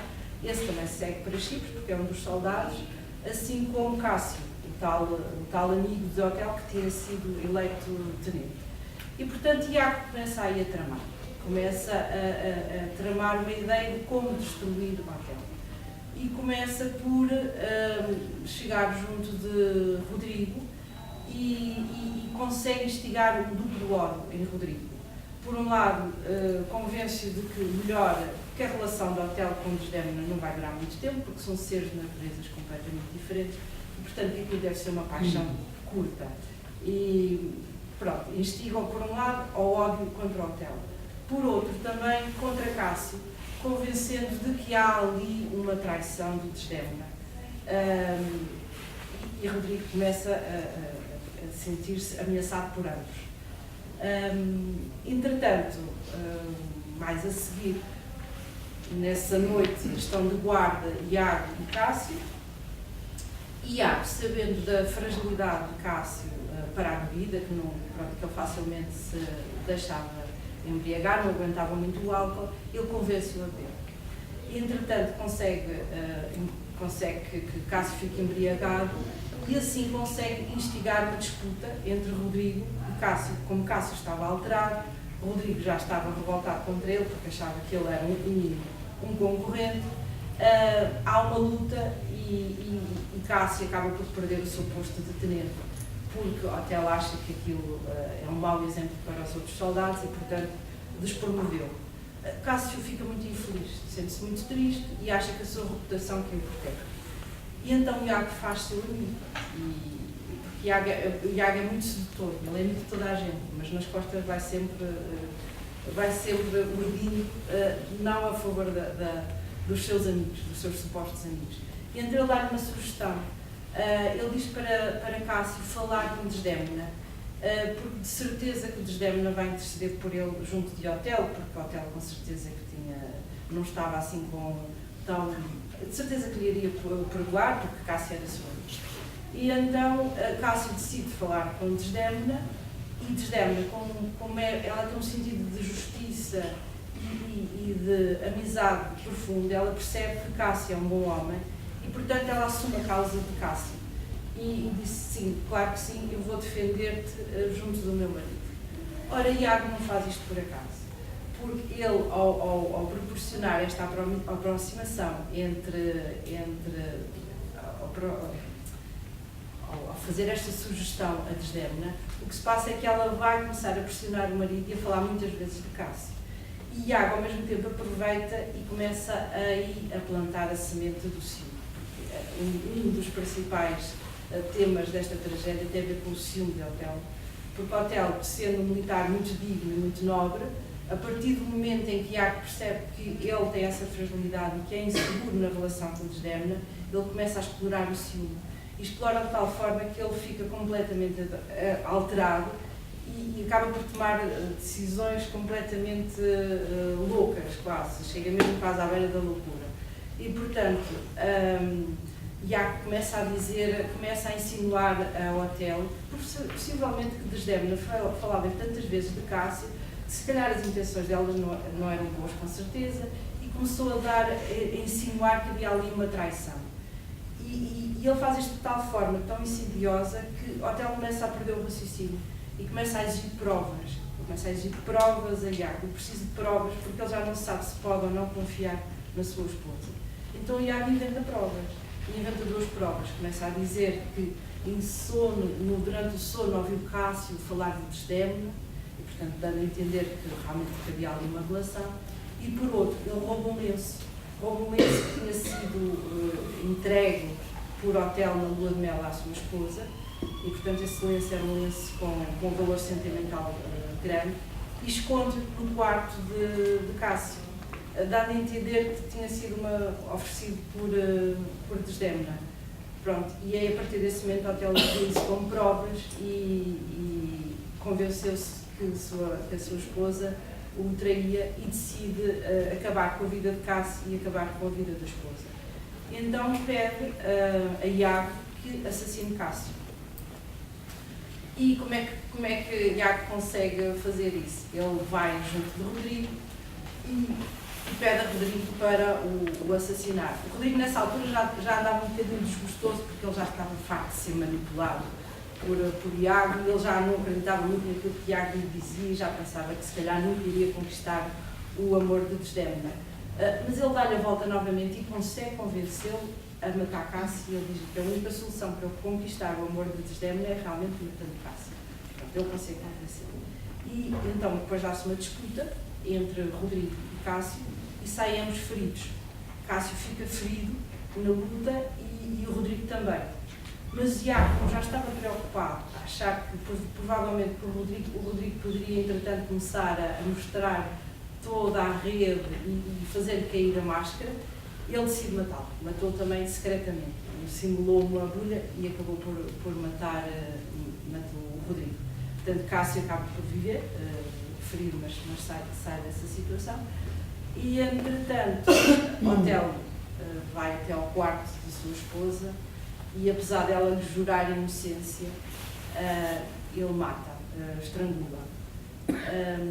A seguir entra a sua aia, Emília, a tal esposa de Iago, e ao ver aquilo fica muito indignada e confronta Otelo com aquele crime e diz que o que ele fez foi de uma injustiça enorme, que é um crime horrendo, que não há justificação para isso. Otelo no início ainda não acredita nas palavras dela, mas Iago acaba por confessar, o marido de Emília confessa, aí ele desmonta toda a sua máscara, e acaba por matar a própria esposa. Entretanto, Otelo fica desgostoso e percebe o horror do crime que tinha cometido, porque ele amava muito a sua esposa. Otelo, apesar de tudo, ele amava muito a sua esposa, só que o ciúme acabou por subvertê-lo por completo. E então ele suicida também. E depois, uma boa tragédia, não é? Iago foge, mas entretanto é capturado e acaba por ser depois castigado. E Cássio fica então como o governador temporário da ilha de Chipre. Sobre Desdémona nesta peça, o que é que eu posso dizer? Desdémona, ela na verdade não aparece durante muito tempo na peça, mas é um elemento fundamental, porque na verdade todo o enredo se desenrola à volta da influência que ela tem sobre Otelo, pelo seu amor, por um lado, e também depois pelo ciúme. No fundo, ela é o alvo do ciúme de Otelo. Mas ela é um ser muito puro, porque ela, acima de tudo, ela acredita no amor. E mesmo no caso, quer dizer, ela é a personificação do amor puro. E ela ganha confiança, e a confiança nela, nesse amor, é tão grande que isso dá-lhe força para enfrentar uma série de preconceitos. Porque a escolha que ela fez, e uma coisa que eu não falei em relação a esta peça, mas que é muito focado sempre nesta peça, é a questão do racismo. Porque o Otelo é mouro e é negro. E, portanto, havia bastante racismo já naquela época, evidentemente, e isso é visto com muito maus olhos. Uma dama de boas famílias, da nobreza de Veneza, de repente juntar-se para já a um militar, que é de uma condição social inferior, apesar de ser general, ainda por cima mouro. Mas ela apaixona-se por ele, porque ela consegue ver para além da cor da pele, para além de todas essas aparências. Ela consegue ver a nobreza do seu carácter. Porque o Otelo era verdadeiramente corajoso e muito nobre e digno. Tinha esta fragilidade do ciúme. Pronto, era o seu lado negro, não é? Mas ela apaixonou-se pelas outras características. E ela consegue, com a força do seu amor, enfrentar todo o preconceito. Mesmo quando se apresenta ao Senado, o Senado, no fundo, representa o topo da sua sociedade, porque é ali que está a administração, não é? Portanto, todo o topo da sociedade está ali representada, e ela consegue, dentro da sua simplicidade, enfrentar todo aquele preconceito e defender o seu amor. E é ouvida com muita dignidade. Ela também, só vir aqui, sim, também, uma das características dela também, ela é bondosa e corajosa. E Iago, Iago consegue ser um grande manipulador, porque ele percebe muito bem as naturezas humanas, ele capta muito bem mas tanto as virtudes como os defeitos, porque ele capta muito bem as coisas. E ele sabe que ela é corajosa e valente, e é por isso que acaba por pensar naquela solução de Cássio, de pedir ajuda e interceder por ela junto do marido, e sabia que aquilo ia funcionar, porque a partir do momento em que ela abraçasse uma causa que fosse justa, ela não ia desistir dela. E de facto assim era, porque ela tinha sentimentos muito fortes de amizade e de fidelidade. Apesar de ter uma aparência ao mesmo tempo de tímida e ser uma jovem, não é? Ela também acaba por ser a personificação do amor ideal. E é por isso que há uma série o marido vai alterando de humor à medida que o ciúme se vai instalando, ele vai ficando cada vez mais agressivo na relação com ela. Começa por ser uma relação ideal, muito amorosa e muito próxima, mas à medida que o ciúme se vai apoderando dele, ele começa a ser violento. E ela, apesar de tudo, não percebe, ela nunca percebe o que é que se passa com o marido, porque ela é uma jovem ingênua, quer dizer, com pouca experiência do mundo. Mas é ingênua, mas para além disso é porque ela vê sempre o amor ideal. Ou seja, ela não tem a malícia do mundo. Porque é quase como se Desdémona vivesse numa outra dimensão. É a dimensão de um amor perfeito, de um amor ideal. E aí não há espaço para a malícia, não há espaço para a maldade. Portanto, é como se ela não entendesse isso. E por isso ela não se consegue defender e acaba por morrer nas mãos do marido, e não percebe todo o jogo de perversão de Iago, assim como toda a malícia do marido e o ciúme que ele vai tendo por ela.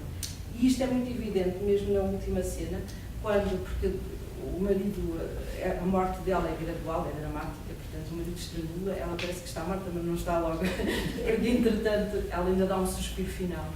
E nesse suspiro final é na altura em que entra a sua aia, a Emília, E a Emília pergunta-lhe, mesmo antes de morrer, a Emília pergunta: quem te matou, Desdémona? E ela responde: ninguém, eu mesma. Isto é assim muito perturbador, porque a pessoa pensa, bolas, mas ela não percebe o que se passou com ela, não tem raiva ao marido, quer dizer, aquele amor idealizado nunca chega a ser é que nunca se converte num ódio. E eu penso que isto tem a ver com o facto dela realmente representar esse amor ideal. E no fundo ela é como a encarnação da justiça e da virtude e do amor. E o facto dela sendo ela um símbolo, no fundo o facto dela nunca conseguir sentir nenhuma raiva pelo marido, é quase como se a morte dela funcionasse como uma redenção, né? Como uma esperança, porque ela nunca deixou de acreditar no amor, mesmo quando perdeu a vida, mas num amor ideal que ela sabe que no fundo aquela atitude do marido, né? Toda aquela foi por um desvario, porque o amor ideal subsiste apesar de toda esta luta mais terrena. E é isto que eu tenho a dizer do respeito.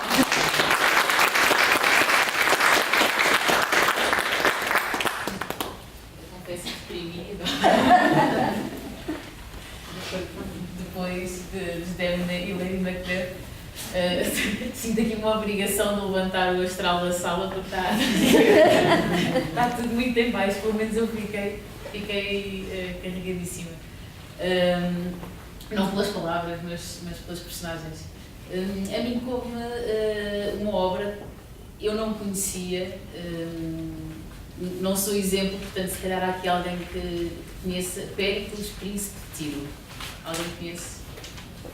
Pronto. A mim serviu-me de muito o facto de não conhecer, porque eu fui surpreendida desde o início até ao final. Eu agarrei-me a esta obra, tal como aos 14 anos me agarrava àqueles livros de uma aventura, conhecem? Então comecei e queria acabar rapidamente para saber como é que era o fim. E quando comecei a ler, pensava que era uma tragédia. Portanto, fui surpreendida pela positiva, e já vos vou contar o final, lamento, mas vai ser assim. Fui surpreendida porque o final é fixe. Não morre ninguém.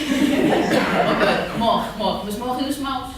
Então os bons não só não morrem, como ficam juntos. Portanto, é fantástico e acho que, sem querer, escolhemos a personagem ideal para terminar, pelo menos de uma forma mais alegre. E eu não vos vou contar toda a história, vou-vos contar alguns pormenores que eu penso que são importantes para nos aproximarmos da personagem que está aqui em causa. Apesar de o livro se chamar Péricles, Príncipe de Tiro, pelo menos do meu ponto de vista, a personagem principal não é Péricles. Péricles é a personagem que aparece do primeiro ao último ato. Isso é verdade absoluta. Mas uma personagem que é introduzida no terceiro ato acaba por ser o centro de toda a ação. Então agora eu peço-vos que viajemos até alto mar. E estamos num navio que está em alto mar com Péricles a bordo e com a sua esposa muito amada, e foi muito difícil eu conquistá-la, depois quando lerem a obra vão perceber porquê, é o que acontece nos 2 primeiros atos. E a sua esposa, Thaisa, de seu nome, está grávida. Eles estão a fazer uma viagem do reino. Thaisa. Não sei se lerá Thaisa, eu leio Thaisa. Então eles estão a viajar do reino de Thaisa para o reino de Tiro, que é o reino de Péricles. Thaisa está grávida, como eu vos disse, e em alto mar, no meio de uma tempestade como nunca antes tinha sido vista, Thaisa, com os nervos, dá à luz. Okay? Começa em trabalho de parto. Péricles está obviamente separado dela. A meio da tempestade, vem a aia de Thaisa ter com ele, com o bebê nos braços, e comunica-lhe que ali está parte da carne que já está morta. Okay? Isto não é assim, mais uma vez, como é, isto não é assim que é dito, de uma forma muito mais bonita e poética, mas o que ela diz é que um pedaço da sua amada irá ser-lhe entregue, a sua amada que está morta. Okay? Então, Thaísa morre em trabalho de parto. Não está a correr muito bem, pois não, mas eu disse que ia acabar bem. Vai ser tragédia. Havia uma superstição na altura, os marinheiros do navio de Péricles comunicam que há uma superstição que um cadáver não pode ficar dentro do navio, porque senão os deuses não vão parar a tempestade. Então Péricles, a muito custo, tem de decidir colocar o cadáver da sua amada na água, no mar, mas não de qualquer maneira. Então manda irem buscar os melhores perfumes, as melhores essências, flores, joias. Os marinheiros dizem, nós temos ali um caixão sempre guardado, para o caso de alguém morrer, e então vão buscar o caixão e ele põe todo o caixão adornado e Thaísa é lançada ao mar. E assim fica. Para já. Péricles decide que não tem condições de viajar com o seu bebê recém-nascido, que não é um bebê, é uma bebê, e então diz que vai parar, não vai até Tiro, que é o seu reino com a sua filha, e vai parar num reino a caminho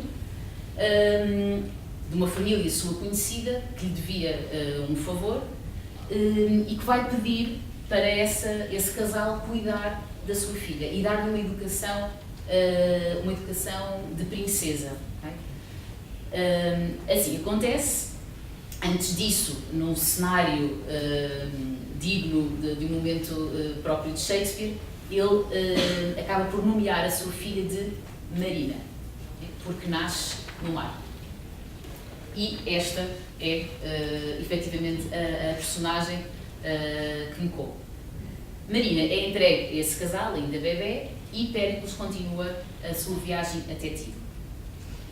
Passado alguns anos, Marina cresce em convivência constante com a filha verdadeira desse casal e dão-se muito bem enquanto estão a crescer, mas quando chegam a tenra idade, quando chegam à adolescência, Marina ofusca demasiado a filha deste casal. E a mãe, Dionisa, começa a achar que aquilo pode ser um problema. Então decide que vai matar Marina. Porque enquanto Marina viver, vai melhorar. Enquanto Marina viver, a filha não vai poder brilhar. Então arranja lá uma forma camuflada de levar Marina ao pé do mar, diz para ela ir dar um passeio e pede a um dos seus guardas de confiança que a mate, dizendo que tu não fiques sensibilizado por ela ser pura, por ela ser bonita, por ela ser fantástica, porque toda a gente dizia que ela era a perfeição, em caráter e em imagem, não fiques deslumbrado e faz o que tens a fazer. Ora, no momento em que o seu guarda está quase a matar Marina, e Marina a tentar evitar que isso aconteça, eis que junto ao mar chegam piratas. Okay? E os piratas salvam Marina. Está bem. Mas esses piratas acabam por levar Marina para Mitilene e vendem-na para um bordel. Isto é assim que vira, a história de repente vira. E levam-no para um bordel. Marina era uma jovem, era novinha, conservava a sua virgindade. Uma mulher que conservasse a sua virgindade valia muito naquele negócio. Então rapidamente tentam arranjar clientes para o seu bordel, os donos do bordel. Os diálogos são uma delícia, tem de ler. Entretanto, Marina começa a mostrar uma faceta que até então aparecia muito discreta na obra, porque começa a dar resposta perante as tentativas de a colocar ao serviço do bordel. O que é um facto é que, por mais tentativas que existam de supostos clientes efetivarem o ato com Marina, ela nunca o permite. E como é que ela nunca o permite? Através, digamos, da oratória. Okay? Imaginem o que é uma jovem em idade, inexperiente, conseguir convencer os homens da época, e eram homens importantes, eram nobres, eram muitas vezes fidalgos, que iam até ao bordel, porque havia a forma como está escrita é muito curiosa, não digo engraçada, mas curiosa. Havia uma ida ao mercado onde se anunciava que tinha chegado uma mulher com essas características e quem quisesse que fosse ao bordel, ok? Como ela era novinha, era virgem, houve muitos clientes que foram até ao bordel.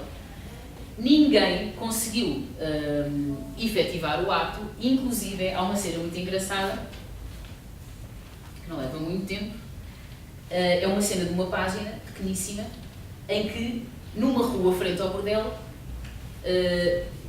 há dois fidalgos que estão a sair e um deles diz assim: já viu alguma coisa assim? E o outro: não, e juro-vos que nunca mais porei os pés numa casa destas quando ela de lá sair. Virem pregar-nos religião e virtude em tal lugar? Supões isso possível? Não, não.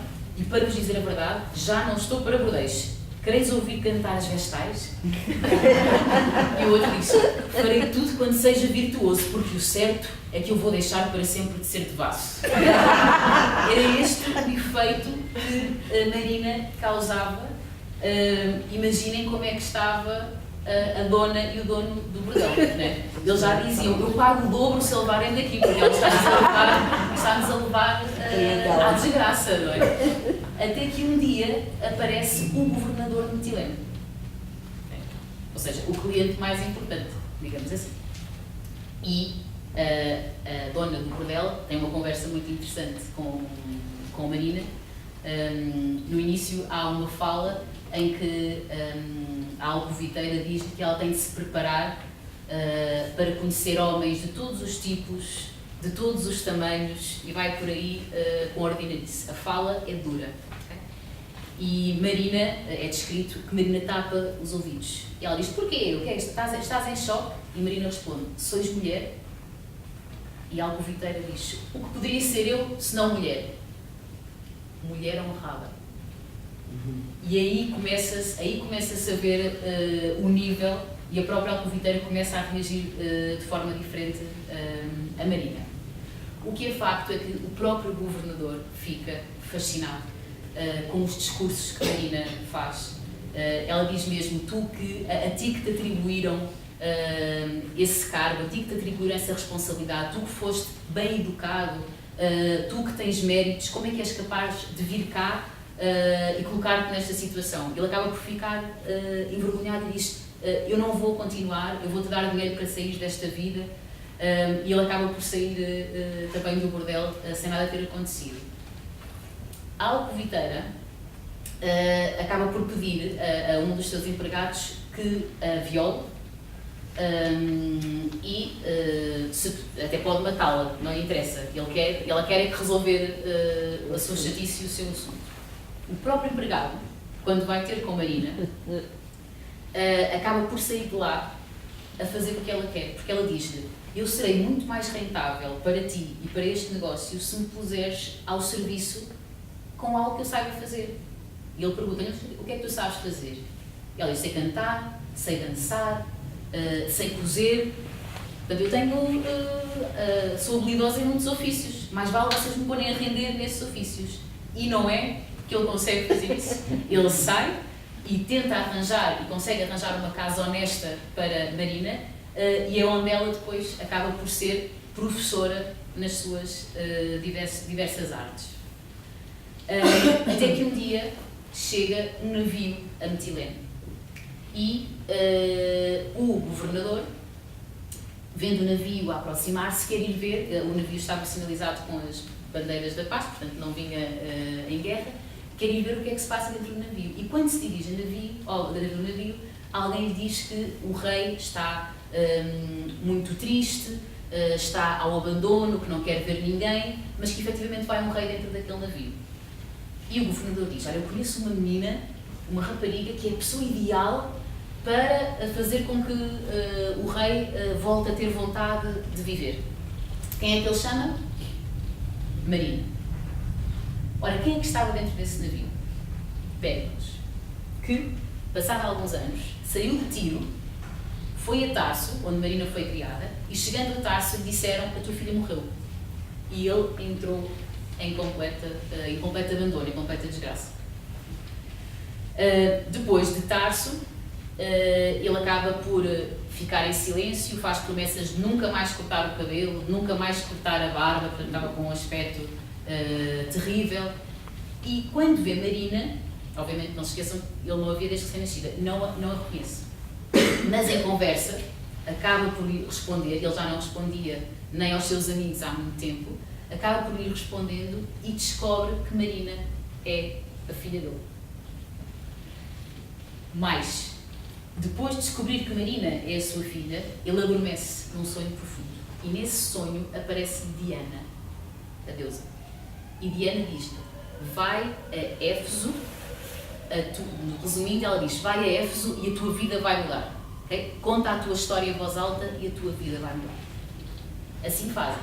Vão todos juntos para Éfeso, chegam a Éfeso e Péricles decide gritar bem alto a sua história no templo de Diana. E estavam algumas sacerdotisas no templo de Diana em cerimónia.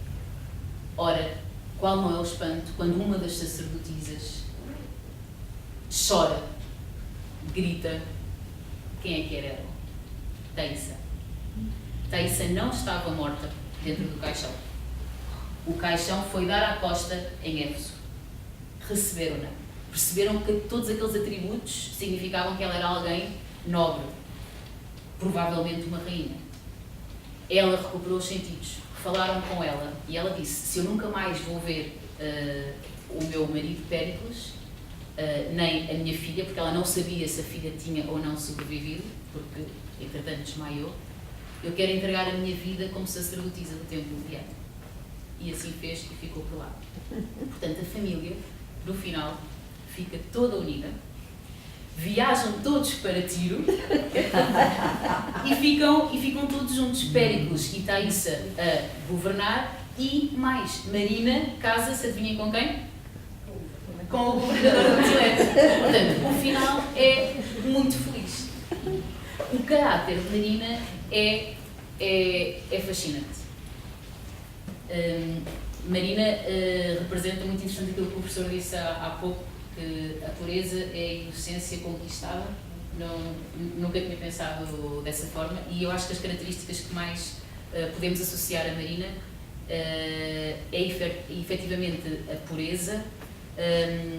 Eu antes diria a inocência, mas agora já não digo, e a inteligência, porque ela é capaz de lidar com circunstâncias muito difíceis através da inteligência, com um sentido de previsão muito aguçado, que não seria de esperar vendo a descrição que é feita dela.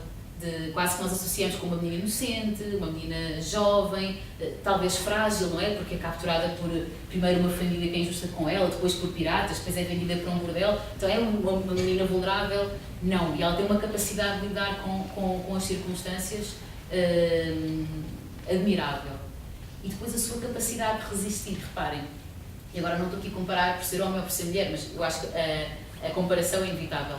Péricles perde a mulher e a filha, mas Marina perde a mãe no momento em que nasce e perde o pai. Mais, a seguir perde a ama, que era a Aia, que estava no navio. Mais, a própria madrasta tenta matá-la. E depois é capturada por piratas. E depois vai viver por um bordel. Ou seja, as circunstâncias são dificílimas. E ela consegue dar sempre a volta por cima. Consegue sempre ter uma capacidade de resistência muito grande, um poder de adaptação constante e afirma-se, eu acho que isto é que é o mais importante, ela afirma-se sem perder a sua parte feminina. E ela resiste com muita adaptação, faz lembrar a água. Não tem uma resistência que nós pudéssemos associar à força física. Ela faz uso das próprias armas que ela tem. Eu acho que isso é muito interessante se compararmos, por exemplo, com Dionisa, a tal mãe madrasta, que se deixou levar pela inveja, se deixou levar pelo ciúme, pelo egoísmo. Também a oposição à alcoviteira, que nos aparece como uma pessoa que lhe diz: o que tens que fazer pela vida, a vida é mesmo assim, calhou-nos viver assim esta sorte, tens de te adaptar. E ela não cede dos seus valores. Ela não abdica daquilo que ela acha que é o seu diamante. E o seu diamante é a sua honra.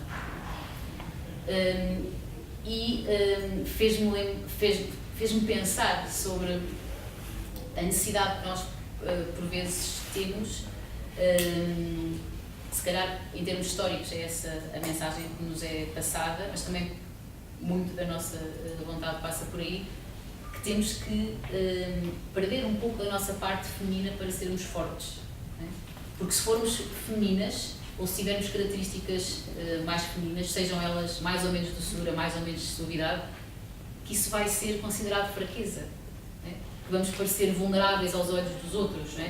Que se eu carregar em pesos pesados, não, aí é que eu sou uma pessoa forte. E Marina prova o contrário. Com toda a doçura do mundo, com toda a dança, com toda a estratégia, com toda a inteligência, ela consegue marcar a sua presença, consegue resistir às circunstâncias e também algo que é muito importante, creio eu, pensando sempre em construir um futuro. Ela tem a capacidade de, mesmo naquele cenário terrível, de construir um futuro a partir da lama. Ela está na pior situação que ela poderia estar. E só uma vez na obra é que Shakespeare a faz dizer que preferia morrer. E nem mesmo isso ela diz. Ela diz que está ali e evitou a morte por culpa dela. É a única coisa que ela diz. De resto, ela está sempre numa posição de construção do futuro. Sobre a situação negativa que ela está, ela quer construir o futuro e colocar-se ao serviço dos outros. E eu acho que é uma grande lição. E não sei se as personagens foram escolhidas com algum intuito. A mim serviu-me que nem uma luva, porque acho que também muitas vezes tem essa tendência, e creio que a maior parte das mulheres tem essa tendência, para pensar que para serem fortes não podem mostrar características que estão associadas à parte feminina. Não se podem mostrar vulneráveis, ou para serem tão fortes como um homem, têm que se comportar como um homem. E não é assim. Fez-me lembrar nós há uns anos escrevemos artigos na Nova Acrópole, as voluntárias também escreveram artigos e que deram origem a um livro, Mulheres de Portugal que Fizeram História, assim. E eu falei sobre a padeira de Aljubarrota. E aquilo que me fascinou na pequena investigação que eu fiz foi que, eu não sei, mas como é que vocês acham que era a padeira de Aljubarrota? O que é que vos chegou aos ouvidos? Corajosa. E fisicamente? Mais assim, homem. Sim, mais feia, eu pelo menos li feia, com um olho não sei aonde, com o nariz.